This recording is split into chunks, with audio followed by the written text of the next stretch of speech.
Have you ever seen a centipede up close? Does the thought of one crawling up you bring shivers down your spine? There's a good reason to want to avoid these little creatures, because some of these creepy creatures will bite. So if you're wondering what to do if you end up on the wrong side of these nasty creatures, don't worry, we've got you covered. Let's start with the basics. How do you know that nasty-looking thing you're seeing is a centipede? And not just an innocent worm. Centipedes have more legs than you can count. Some of them can go up to having 117 pairs of legs, with each pair on one segment of its body. A good rule of nature is, if anything has more than 2 legs, you should stay far, far away from it. Interestingly, the number of pairs of legs a centipede can have will always be odd, no matter what the species. Not that information makes them any more fun to be around. Too many legs isn't the only thing making them weird, though. Some centipedes have compound eyes with a large number of optical units, going up to 200. In other cases, each side will have a cluster of simple eyes, and some of them will have no eyes at all. Now there's something that just cranks up the creepiness factor. Surprisingly, they generally have a terrible sense of sight and rely more on their acute sense of smell and hearing to hunt for their prey. Their bodies are often between a dark brown and yellowish hue, and can have even darker markings or stripes. Centipedes have small mouths with large claw-like structures, and don't be fooled by its small stature, because these nasty creatures are predators.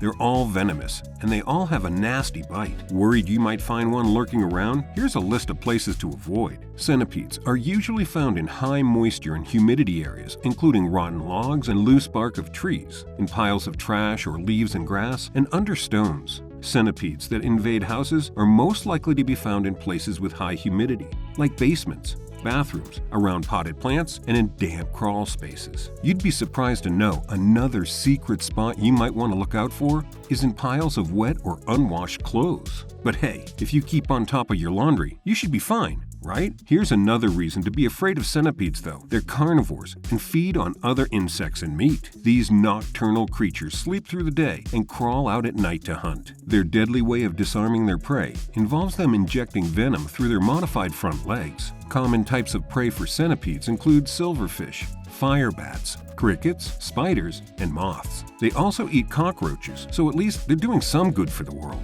But you're probably wondering by now, what happens when a centipede bites you, and is it dangerous? Well, you don't have a lot to worry about unless you go looking for trouble. Centipedes aren't usually aggressive to humans. However, in the case that they do bite you, you're in for a world of pain. The larger the species of centipede, the more the bite is likely to sting. The good news is that their venom rarely causes any health complications and isn't fatal either.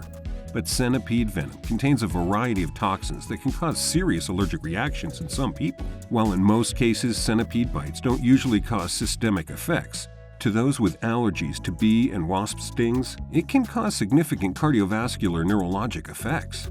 So how exactly does a centipede bite work?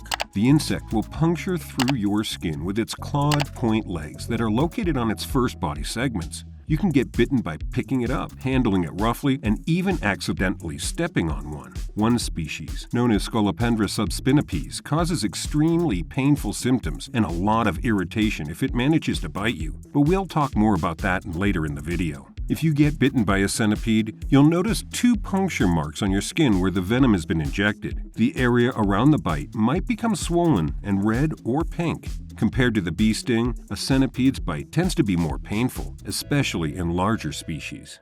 The pain, redness, and swelling caused by being bitten are likely to last several hours to a couple of days. In the case of a severe allergic reaction, you can probably expect even more symptoms. You might get chills, fever, nausea, swelling surrounding the bite, lymph nodes, itching, and even heart palpitations. Sorry, people with allergies. So what do you do if you've been bitten?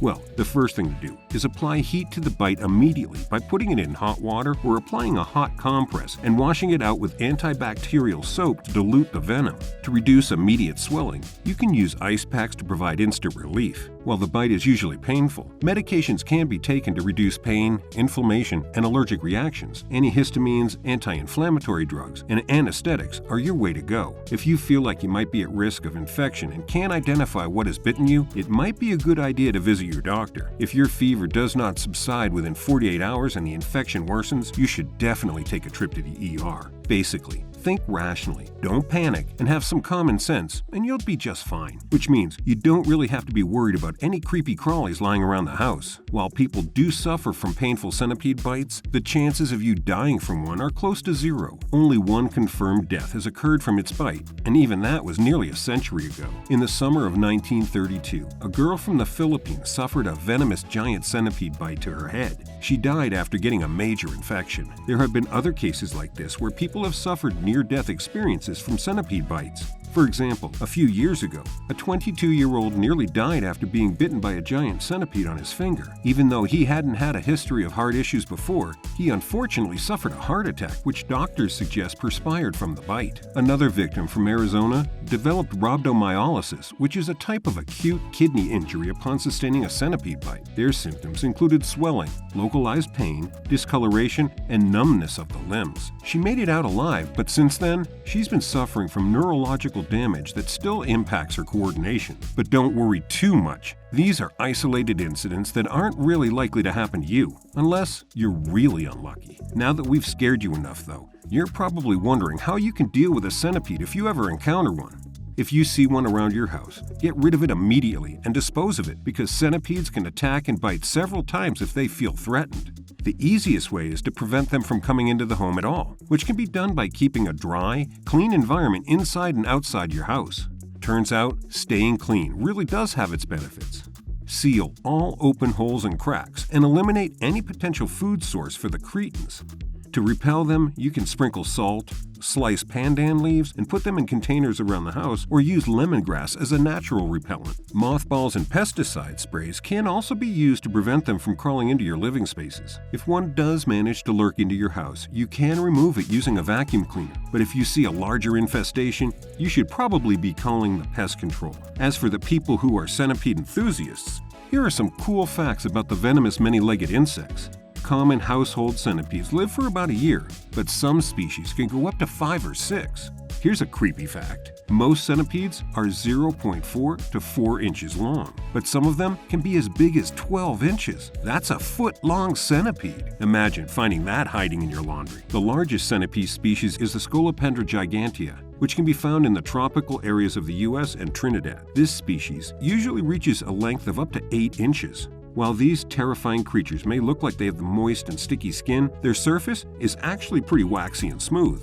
It's their waxy coating that allows them to hold on to moisture when underground. Here's another creepy thing about these creepy creatures. Centipedes are actually pretty fast. Their many legs make it easy for them to lurk around, a skill they rely on to catch their prey, going up to speeds of 1.3 feet per second. So it can run up your leg faster than you can say centipede. Isn't that a cool thing to know? Centipedes are fast, they're long, and most of all, they're kind of disgusting. While you're not likely to get on the bad side of one of these nightmare creatures, if you do happen to be that unlucky, it's going to be a rough couple of days for you.